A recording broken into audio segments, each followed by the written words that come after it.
रामू की समोसों की दुकान थी।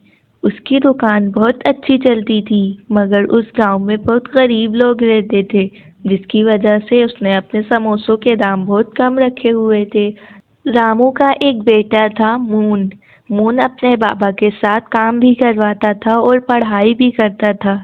उनके गांव में कोई स्कूल नहीं था, मगर गांव की एक औरत पायल ने शहर जाकर पढ़ाई की थी। जितना पैसा पायल ने अपनी पढ़ाई पर लगाया था, वो सारा पैसा अब वो गांव वाले बच्चों को पढ़ाकर वसूल कर रही थी।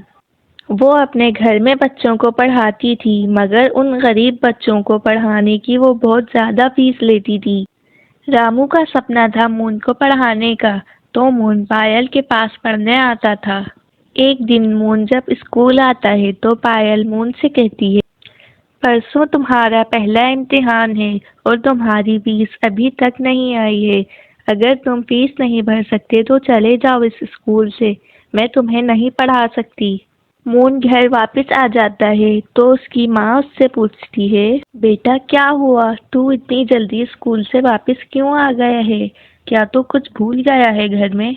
नहीं माँ, मैं घर में कुछ भी नहीं भूला हूँ। असल में बात ये है कि आप लोगों ने मेरी इस महीने की फीस नहीं भरी है, तो इसलिए टीचर ने मुझे स्कूल में नहीं बिठाया। परसों मेरा पहला इम्तिहान है। अगर आप लोगों ने मेरी फीस नहीं भरी तो मेरा इम्तिहान नहीं हो पाएगा। माँ, मैंने बहुत मेहनत करी है, अब क्या होगा? बेटा अब हम क्या कर सकते हैं? जब तुम्हारे बाबा रात को घर वापस आएंगे तो हम उनसे बात करेंगे। नहीं माँ, रात को तो बहुत देर हो जाएगी। मैं अभी जाता हूँ बाबा के पास। मून दुकान पर आता है तो वो देखता है कि हमारी दुकान के बराबर में एक और समोसों की दुकान है। वो ये देखकर बहुत हैरान हो जाता है। वो अपने बाबा से पूछता है, बाबा, ये नई दुकान किसकी है? यहाँ पर तो सिर्फ हमारी समोसों की दुकान थी, तो फिर ये नई दुकान किसने यहाँ पर लगाई है? बेटा, मैं सुबह से यहाँ पर आया हुआ हूँ। मैं जब से देख रहा हूँ हर कोई वहाँ जा रहा है समोसा खरीदने। और तुम तो स्कूल गए थे ना, यहाँ कैसे आ गए? बाबा, मेरी टीचर मुझसे फीस का बोल रही थी।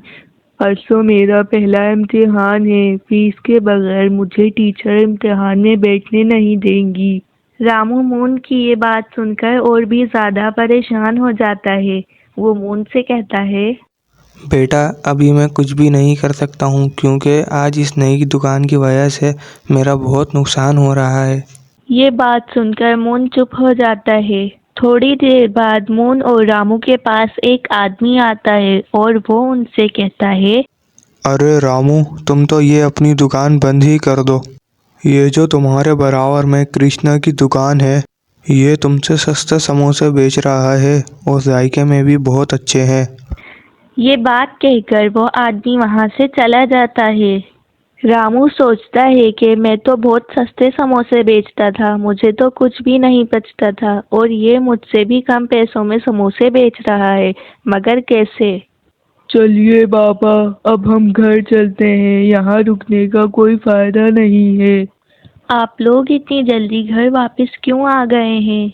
रामू अपनी बीवी को सारी बात बताता है। ओहो, अब क्या होगा?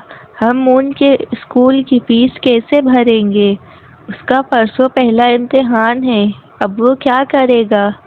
फिर अगले दिन सुबह रामू अपनी दुकान पर आता है। कृष्णा की दुकान भी खुली होती है। दोनों के पास कोई भी समोसे खरीदने नहीं आया होता है। थोड़ी देर बाद उनको पता चलता है कि कृष्णा के समोसे खाकर सारे गांव वालों के पेट खराब हो गए हैं। कृष्णा यह सुनकर वहां से भागने की कोशिश करता है, मगर उस वक्त पुलिस वहां आ जाती है और कृष्णा का भाई पुलिस वाले के साथ होता है। वो पुलिस वाला रामू को बताता है कि इसके भाई की मसालों की दुकान है और वो वहां पर ख़राब मसाले बेचता है। वही मसाले उसने समोसों में इस्तेमाल करे और सारे गांव वालों को वो समोसे खिलाए, जिससे गांव वालों की तबीयत ख़राब हो गई।